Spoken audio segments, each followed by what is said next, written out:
Welcome to Lair the Alchemist, where we discuss all things heavy metal and hard rock. On today's episode, another in my series of what I'm calling Outer Realm. These are bands, artists, types of music that I listen to outside of what I talk about here on the channel. Last time I talked about 80s music, and I talked about how I have kind of a soft spot for synthesizers.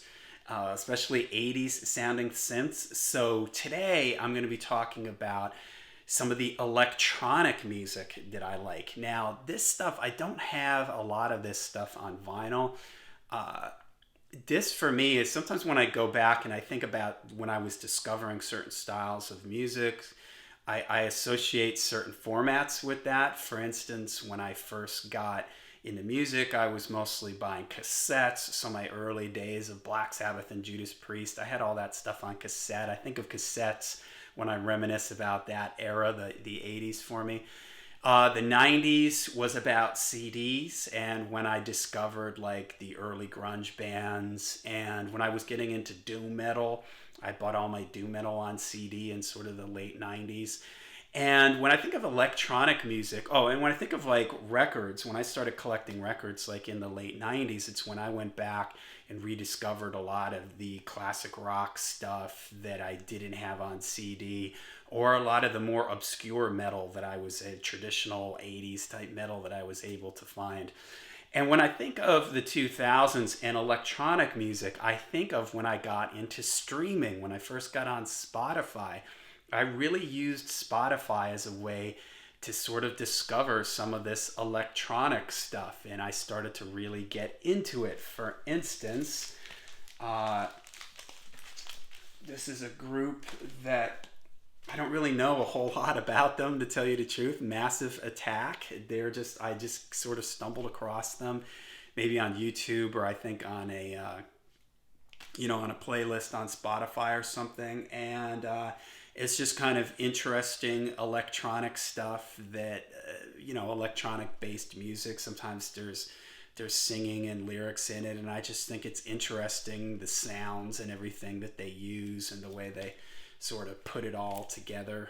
So I picked this up somewhere. Massive Attack, that's one band that I like. Another artist that I really like from the electronic world, and I don't have any of his stuff, his name is Lorn, Lorn, and I encourage you to check out a video called Acid Rain. I discovered this searching around on YouTube, and he uses a lot of like really creepy, low sounding kind of synthesizer stuff in this Acid Rain video. I'm not going to give it away what the video is about, but it's just super cool. It kind of has a little bit of a twist ending, and it's just really weird, sort of dark, heavy sounding keyboard sounds with like a very simple type of drum beat. I'm not like educated enough on the electronic stuff to be able to really pinpoint exactly what all this stuff is. For instance, I know that people say it's like trap and things like that, and I don't house music. I don't really know what a lot of that stuff is, so I just kind of search around on playlists and through YouTube, and I discover some of these artists. All right, the next thing that I sort of discovered in the electronic world that I sometimes get into is a type of like, I don't know if you'd call it dance music. Has sort of gothic overtones to it.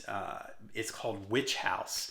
It's hard to describe what it is, but it's like there's beats there, but it's very ominous sounding. The imagery, this is a group called White Ring, and the album is Black Earth That Made Me. This is kind of, I saw a video of theirs that made me want to pick this up, and it's sort of like kind of slow beats and ominous low like keyboards, and the vocals tend to be really reverbed out, distance. You can't really understand what they're saying. If they're saying anything, they tend to be like female vocals. Sometimes they'll be like sort of screaming and stuff in the background. It's just very weird and ominous, and as a metal fan you can understand why I'd be attracted to something like this, right? Some of these keyboards could be doom metal riffs, they're just being played on a low sounding synthesizer, and the imagery is all like, this makes me think of the Blair Witch Project, a movie that I really like when I see this. So pick this up. Unfortunately, a lot of that stuff is really lo-fi, and can be, you've heard me talk about the loudness wars. Check out my loudness wars videos. A lot of it can be really like distorted and dynamically crushed, which is really disappointing, which this album is kind of like this. In fact, I have it in my cell bin that I have because it's just so distorted and everything. All right, here's another group that's sort of known for this witch house sound, these low keyboards and slow drum beats, and they're called Castles,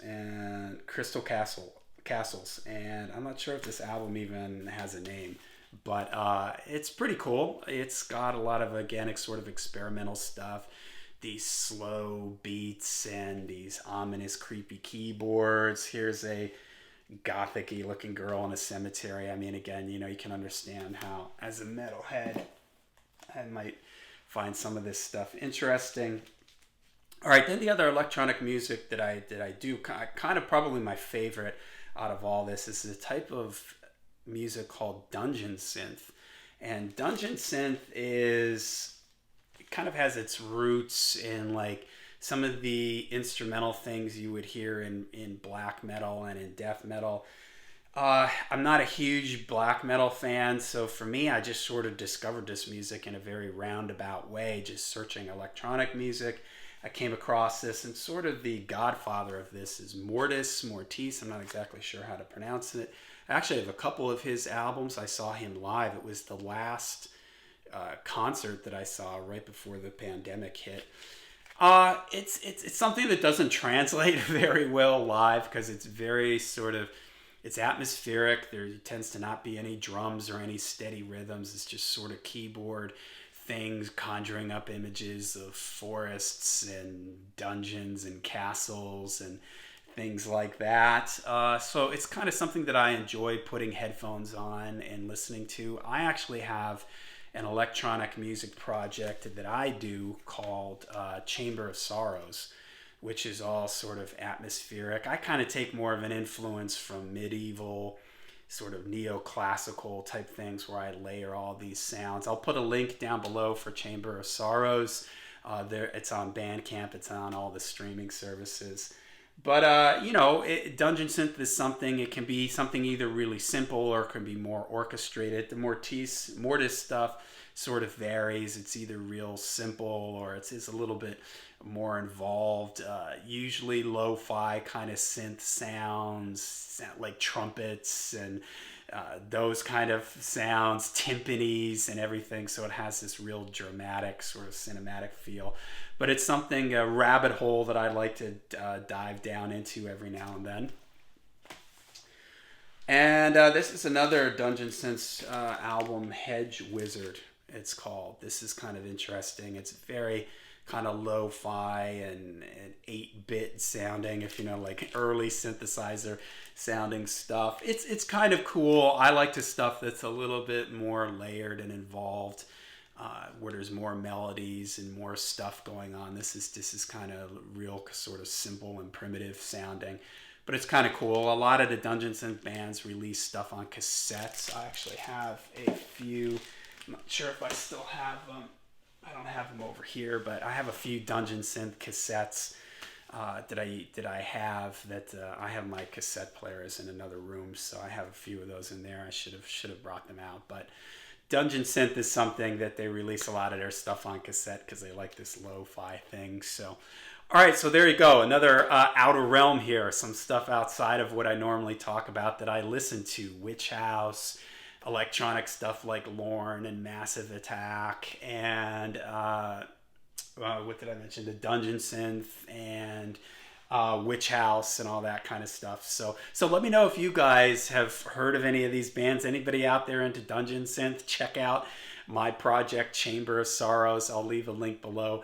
So let me know, is anybody out there, are you guys into any electronic stuff? There is a lot of cool, dark, atmospheric electronic stuff that if you're a metalhead, you might find it interesting. Let me know in the comments down below.